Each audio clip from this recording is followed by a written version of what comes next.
I'm Dr. Vicky. Hi, Jason Shoto. Nice to meet you. Nice to meet you too. So can you tell me about an event that's going on in your life right now that's causing you some distress?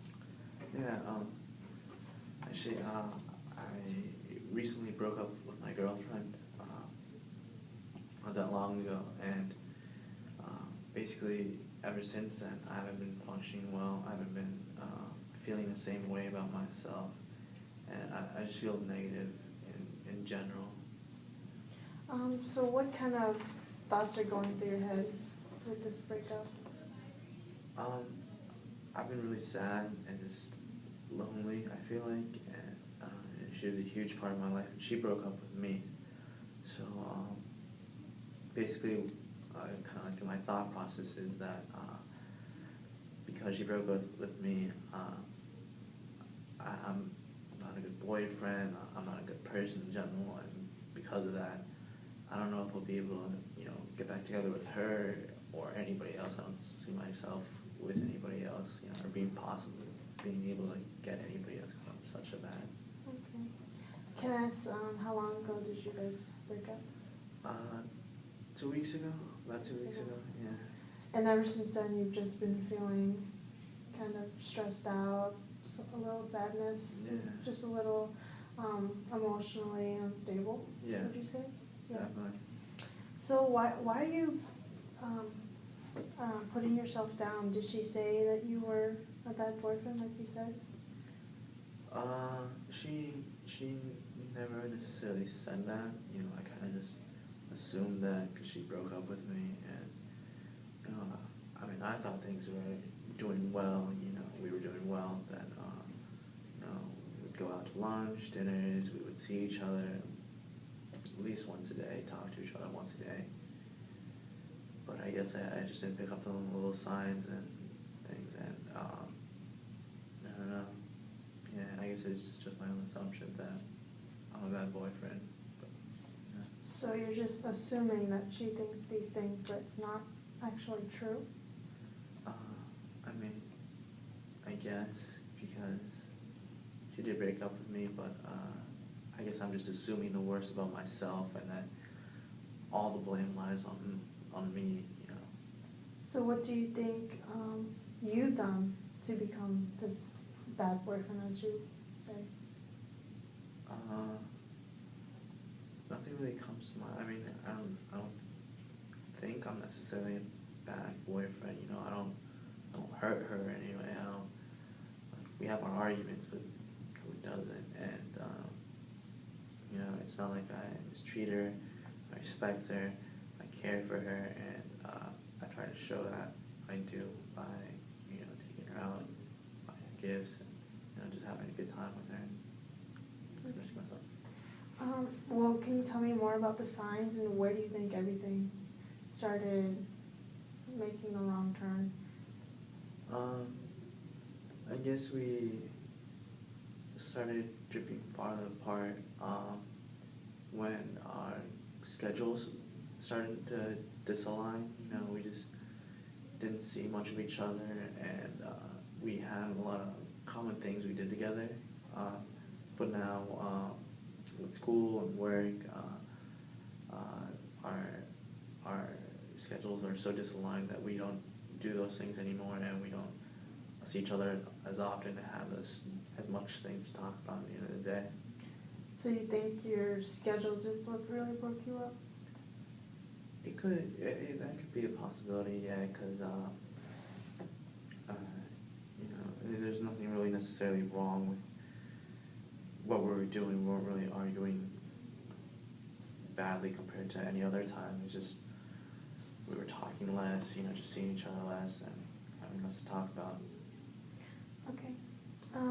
So what other feelings were you feeling during the event, like when you guys broke up? I know you're feeling a little bit down on yourself, but do you have any other thoughts during this event? Like maybe, do you think you guys would ever get back together, or have you tried working it out? My thoughts about the event, I just haven't felt good just, because I've been down on myself, because I've been blaming myself, I don't think it'll be possible for us to get back together because of me, or that was my thought process, because I'm such a bad boyfriend, have such bad qualities that she won't take me back. So have you guys spoken since then, or did you? Excuse me. Have you tried did you guys speak with each other before you broke up about why or what may have happened? Because it seems like these are all your thoughts. Sorry. Yeah, no, it's true. I guess those are my thoughts. And I haven't really asked her about how she feels about whether I was a good or bad boyfriend. But the way she explained it to me was the same way I explained it to you, was that just we were kind of drifting apart, that just with time and there's more time and space between us at times. Right. I mean, do you feel like everyone who breaks up with each other won't be able to find another girlfriend or boyfriend, or to go back to having a relationship? Because that's how it seems like your thought process is. You feel ashamed, and you're really putting yourself down, it seems like. I guess you're right. Because people break up every day, and I mean, it takes time and whatnot, but eventually, they get back up on the horse, and they may get back together with the person they were with, or they may, go just find someone new. Yeah, I mean, I definitely feel like that also, because it seems like everything that you're telling me is just what you feel. There's no evidence of her, saying you're a bad boyfriend, this was a horrible relationship, or what have you. So it seems like maybe, do you acknowledge that it's not your fault? Because it seems like all your thoughts are just revolve around you thinking all of these bad thoughts, and it's not her actually telling you any of this. And maybe it's okay that things will get better, but do you see how it doesn't really make sense that you should feel down on yourself when it's not really her telling you, it's just all in your head? And I think it's just that you're just feeling emotionally unstable right now from the breakup. I think you're definitely right, because just thinking back on it, there wasn't really an instance where I was necessarily a bad boyfriend. I typically just do what any guy would do, and I guess it was just more of the time and space that made us drift apart. But yeah, I think I acknowledge that it's not my fault, and that I shouldn't put myself down because of it, and maybe I should just give it some time, and then eventually things will get better. Right, I think you're absolutely right, and I think we'll be meeting in about 2 weeks. Okay. So we'll talk about how you feel then, and just don't put yourself down. Just know that it wasn't anyone's fault. Some things just happen. So I think you'll be okay. Okay, thank you. Thank you. Thanks.